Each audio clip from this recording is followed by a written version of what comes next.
السلام علیکم ورحمۃ اللہ وبرکاتہ۔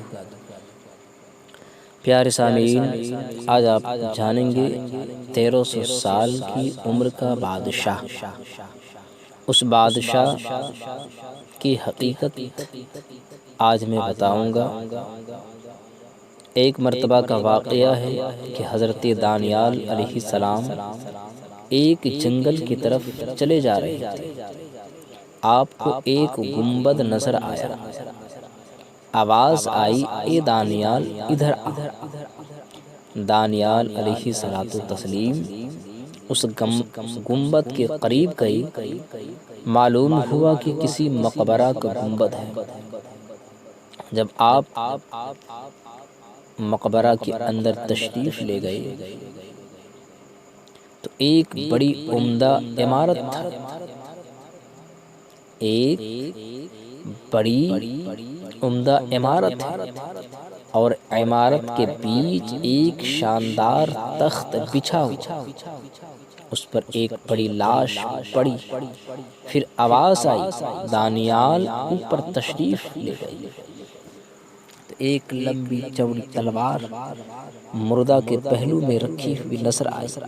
اس پر یہ عبارت لکھی ہوئی نظر آئی کہ میں قوم عاد سے ایک بادشاہ ہوں۔ خدا نے 1300 سال کی مجھے عمر عطا فرمائی، 12,000 میں نے شادیاں دی، 8,000 بیٹے ہوئے اور لا تعداد خزانے میرے پاس تھے۔ اس قدر نعمتیں پا کر بھی میرے نفس نے خدا کا شکر ادا نہ کیا، بلکہ الٹا کفر کرنا شروع کیا اور خدائی کا دعویٰ کرنے لگا۔ خدا نے میری ہدایت کے لیے ایک پیغمبر کو بھیجا۔ ہر طرح کوشش کی انہوں نے مجھے سمجھانے کی، مگر میں نے کچھ نہ سنا۔ انجام کار وہ پیغمبر مجھے بددعا دے کر چلے گئے کہ حق تعالی نے مجھ پر اور میرے ملک پر قحط مسلط کر دیا۔ قحط سالی میرے ملک میں آ گئی۔ جب میرے ملک میں کچھ پیدا نہ ہوا تب میں نے دوسرے ملک میں حکم بھیجا کہ ہر قسم کا غلہ اور میوہ میرے ملک میں بھیجا جائے۔ میرے حکم کی تعمیل کرتے ہوئے دوسرے ملک والوں نے ہر قسم کے غلہ اور میوہ میرے ملک میں بھیجنے لگے۔ وہ سب غلہ آنے لگا۔ جس وقت وہ غلہ یا میوہ میرے شہر کے سرحد داخل ہوتا، فوراً مٹی بن جاتا اور ساری محنت بیکار جاتی اور کوئی دانہ مجھے نصیب نہ ہوتا۔ اس طرح 7 دن گزر گئے۔ میرے قلعے سے سارے اہالی موالی بیویاں بچے سب بھاگ گئے۔ میں تنہا قلعہ میں رہ گیا، سوائے فاقہ کی میری کوئی کسا نہ تھی۔ ایک دن نہایت مجبور ہو کر فاقہ کی تکلیف میں قلعہ کے دروازے پر آیا۔ وہاں مجھے ایک شخص نظر آیا جس کے ہاتھ میں کچھ غلے کے دانے تھے، جس کو وہ کھاتا چلا جاتا تھا۔ میں نے اس جانے والے سے کہا، ایک بڑا برتن بھرا ہوا موتیوں کا مجھ سے لے لے اور یہ اناج کے دانے مجھے دے۔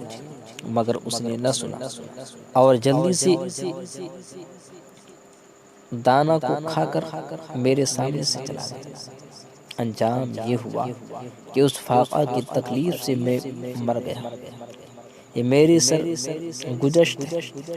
جو شخص میرا حال سنے وہ کبھی دنیا کے قریب نہ رہے۔ پیارے سامعین، آپ نے دیکھا کہ 1300 سال کی عمر بادشاہ کو ملی، لیکن وہ خدا کی ناشکری کی۔ وہ اپنے آپ کو خدا کہنے لگا، وہ خدا کو نہ ماننے لگا۔ تو انجام یہ ہوا کہ اس کے شہر میں قحط سالی پڑ گئی۔ اگر دوسرے ملک سے بھی اناج اس کے شہر کے قریب ہوتا وہ بھی مٹی ہو جاتا اور فاقے کی وجہ سے، بھوک و پیاس کی وجہ سے اس کی موت ہو گئی۔ تو اس لیے لیکن آج ہمیں دولت ملتی ہے اور وہ دولت ہی کے لیے اس کے پاس ساری دولت تھی، مال و خزانہ تھا جس کی وجہ سے اس نے خدائی کا دعویٰ کیا، اور جب خدائی کا دعویٰ کیا تو انجام یہ ہوا کہ اسے بھوک ہی کی وجہ سے موت ہو گئی۔ لیکن آج ہمارے پاس دولتیں آ جاتی ہیں، ہمارے پاس روپیہ پیسہ زیادہ ہو جاتا ہے، ہمارے پاس اگر ہم کچھ کر کے ہم روپیہ پیسہ جمع کر لیتے ہیں تو ہمارے اندر گھمنڈ ہو جاتا ہے، ہم گھمنڈ سے چور ہونے لگتے ہیں۔ لیکن ہمیں چاہیے کہ ہمارے پاس روپیہ پیسہ آئے، ہمارے پاس دولتیں آئے تو اللہ کی راہ میں خرچ کریں، اور ہمیں گھمنڈ نہیں بلکہ عاجزی کے ساتھ اپنی زندگی گزارنی چاہیے۔ اگر ہمارے اندر گھمنڈ رہے گا تو خدا نے خواستہ ایسا انجام شیطان کی طرح ہمارا بھی انجام ہو جائے گا۔ اس لیے آپ لوگوں سے میرا اپیل ہے کہ آپ لوگ میرا یوٹیوب چینل نصرول اسلامی نیٹ ورک کو سبسکرائب کیجئے اور بیل آئیکن کو دبا دیجئے اور شیئر کر دیجئے اور لائک کیجئے تاکہ آنے والے ویڈیوز کی نوٹیفیکیشن سب سے پہلے آپ تک پہنچے۔